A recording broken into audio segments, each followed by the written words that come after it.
Nice. Oh,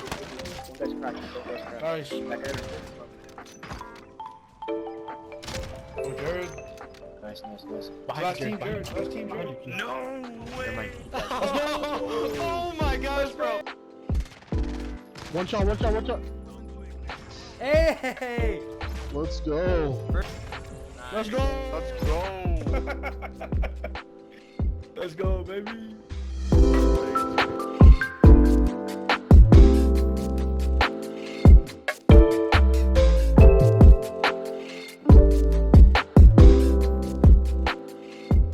Hey guys, how's it going? It's been fun here. Now I know it's a bit late, but I have some tips and tricks on how to survive Rebirth Island.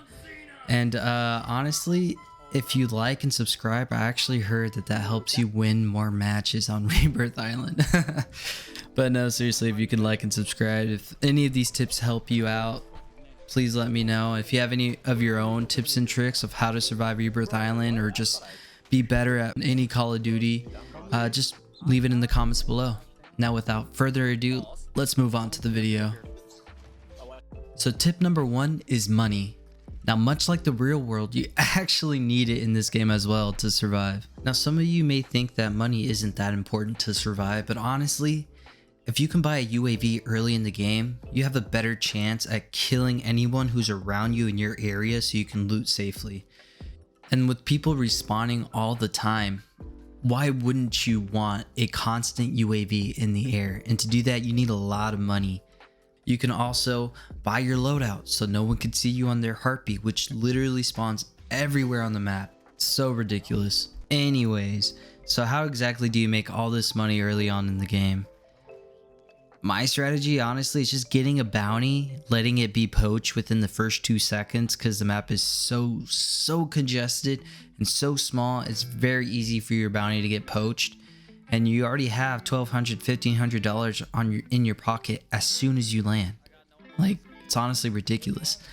And after that, you get a scav or just find a bunch of cash and kill the people around you, and that should be enough money to already buy either a UAV or be really close to a loadout, whichever one you want to do first.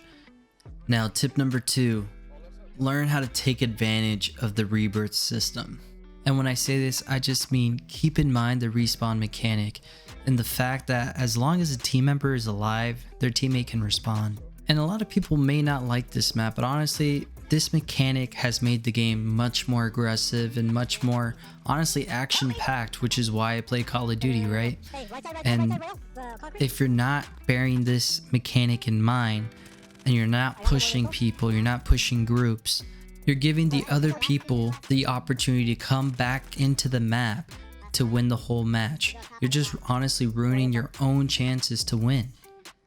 Which is why if you kill one person, you want to try to make sure that you can find the other 2 teammates or 3 teammates, however many there are, to make sure they're out of the whole game. And you won't know that until you see team wipe.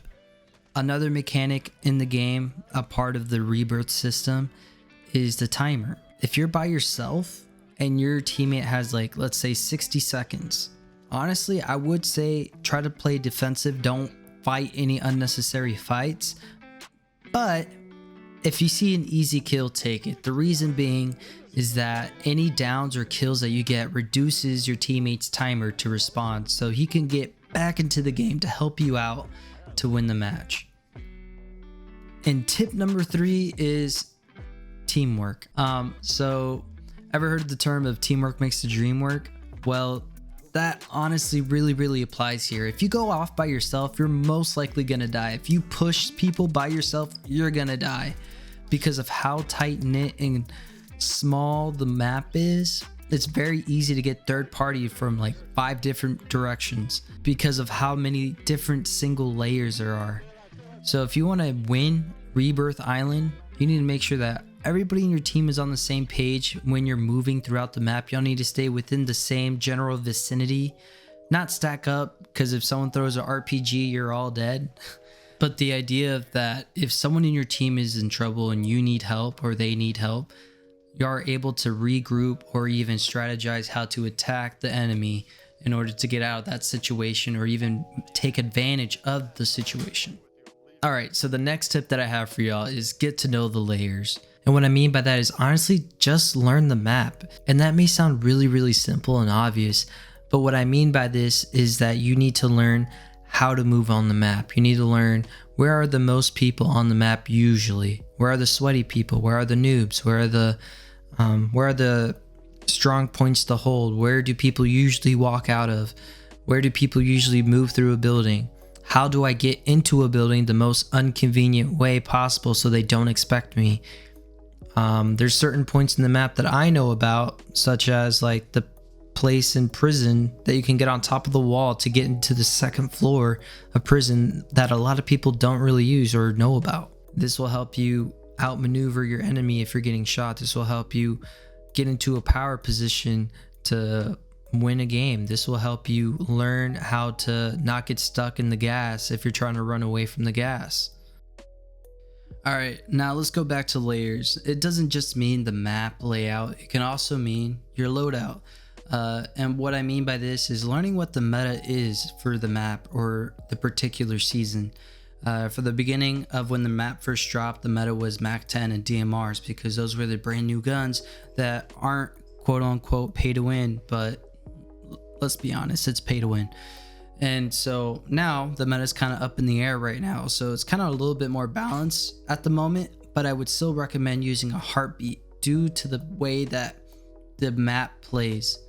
And what I mean by this is that everybody's constantly being revived due to the rebirth system, and they're reviving without their perks. They don't have ghost or cold-blooded or anything on, and you can easily pick them up with a UAV or a heartbeat if you already have it in your loadout. Okay, one more thing guys before I head out. Bonus tip. Make sure you're aware of your surroundings because it's very easy to lose focus and lose track of where you are on the map and become very tunnel vision on whoever you're fighting. Like for me right here in this clip that you could see, I became tunnel vision and forgot about the water behind me. Bro, I can't believe I walked into the water. I'm so stupid.